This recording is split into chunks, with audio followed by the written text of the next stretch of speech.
Star Wars Battlefront is a scant month away from release, which means it's time for everyone's favorite DICE edition, the beta test. That's part server stress test and part hype building machine. The beta opens to everyone on Thursday, but I got the chance to play a bit early and I think I like the game better than I did at E3. But it's still no Battlefront 3. First, let me get my major complaint out of the way, the guns. Weapons are usually DICE first, both in terms of how they handle and how they sound. Battlefront guns by contrast feel lackluster for 3 reasons. First, the pew-pew of laser weapons is weak sounding in comparison to DICE's previous work. Second, there's no recoil, and third, instead of recoil, guns now have a fairly large spread at long range. You know the joke about stormtroopers firing a million rounds and none of them hit the target? I've felt that way more than a few times during the beta.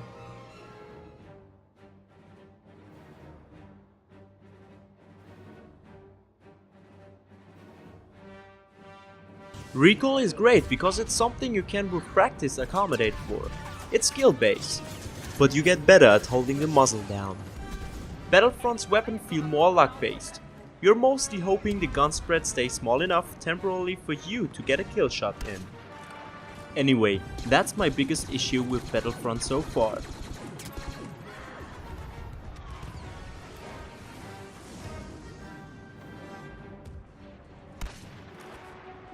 The beta is comprised of 3 modes, 2 multiplayer and 1 single player co-op.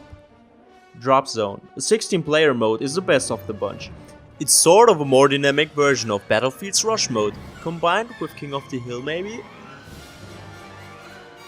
2 teams struggle to capture escape pods which rain down from the sky periodically and land semi-randomly around the map.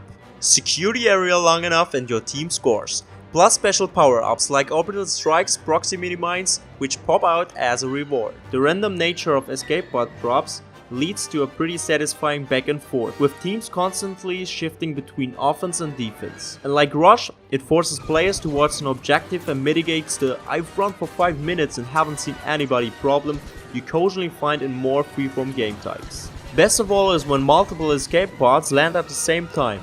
Something I've seen happen twice so far. It's rare, but it forces teams to quickly decide whether they risk it and go for both or play it safe and cede one to the enemy. I would actually like to see those occurrences happen more frequently, as it's an interesting tactical scenario.